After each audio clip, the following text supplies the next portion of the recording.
नमस्कार, मैं doctor Arvind Kumar, cancer रोग विशेषज्ञ, बुद्धा कैंसर सेंटर और आरएस कैंसर सेंटर से आज 21 जून को, जिसको हम वर्ल्ड योगा डे के रूप में सेलिब्रेट करते हैं, इस 7th वर्ल्ड योगा डे का जो थीम है योगा फॉर वेलनेस, इसी पे मैं बहुत ही संक्षिप्त में चर्चा करूंगा।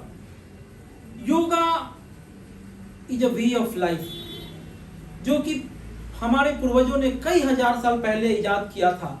अगर हम योगा प्राणायाम को अपने जीवन शैली में बचपन से ही लाएं तो शायद हम कभी बीमार ना पड़ेंगे और हम सब लोग लंबी आयु को मानसिक और शारीरिक स्वस्थ रहेंगे। जैसा कि थीम है योगा फॉर वेलनेस, मीन्स कभी हम बीमार नहीं पड़ेंगे। मैं कैंसर रोग विशेषज्ञ अपने कैंसर के मरीजों को, या जो हार्ट या बीपी के मरीज हैं, शुगर के मरीज हैं, उनको ये बताना चाहता हूं या सतर्क करना चाहता हूं कि योगा है, इट इज फॉर वेलनेस, आपको स्वस्थ रखने के लिए है।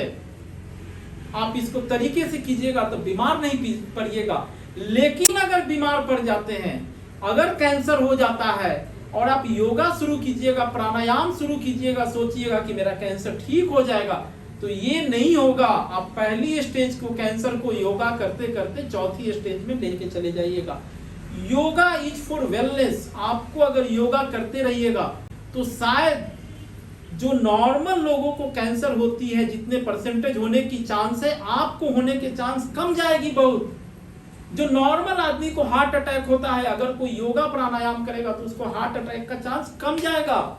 अगर किसी नॉर्मल आदमी को शुगर होने का चांस जितना है, अगर कोई योगा प्राणायाम करेगा तो उसको शुगर होने का चांस कम जाएगा। उसी प्रकार कोई भी बीमारी होने का चांस कम जाएगा। लेकिन अगर आपको कैंसर हो गया है, हार्ट अटैक हो गया है, बीपी बहुत ही अनकंट्रोल्ड है, या कोई जटिल बीमारी है, तो हो जाने के बाद योगा से शायद वो ठीक नहीं होगा। वो हाँ, आपकी जो दवाइयां चलेगी, आपके डॉक्टर साहब जो दवाई लिखेंगे, उसमें वो आपको हेल्प करेगा क्योर होने में, निरोग होने में। ये इसलिए कैंसर के मरीज, हार्ट के मरीज ध्यान दें कि आपको निरोग होने के लिए है। मैं खुद कैंसर रोग विशेषज्ञ हूं, प्रतिदिन योगा प्राणायाम कोशिश करता हूं कि 45 मिनट से 1.5 घंटा करूं, और कोई ऐसा आसन या प्राणायाम नहीं है जो मैं नहीं करता हूं। लेकिन ये है आपका वेलनेस के लिए। थीम को आप समझिए, योगा फॉर वेलनेस, आपको स्वस्थ रखने के लिए है। हेलमेट पहनते हैं कि एक्सीडेंट नहीं हो, एक्सीडेंट हो तो चोट नहीं लगे, हेलमेट इसलिए पहनते हैं। अगर कोई आदमी हेलमेट पहना है तो उसको सर में चोट लगने की संभावना कम है। लेकिन सीट बेल्ट लगाते हैं कि एक्सीडेंट सीरियस नहीं हो। लेकिन अगर एक्सीडेंट हो गया है, सीट सर से खून बहने लगा है, तो हेलमेट पहनने से वो खून नहीं रुकेगा। उसी तरह योगा है, आपको बीमार नहीं होने देगा। योगा आपके शरीर का हेलमेट है, जो आपको अगर एक्सीडेंट होगा, एक्सीडेंट होने की चांस को कम करेगा। लेकिन अगर एक्सीडेंट हो गया है, सर से खून बहने लगा है, तो अब हेलमेट पहनने से नहीं होगा।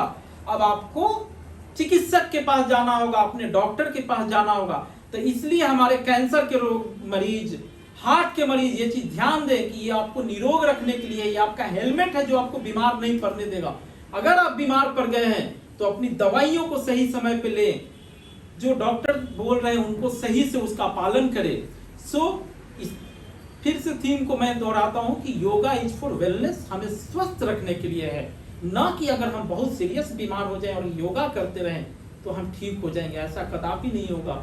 जो भी ठीक होने का चांस है उसको हम नगण्य कर देंगे। So we all should opt for yoga, yogic way of life, ताकि हम लोग सब निरोग रहें। धन्यवाद।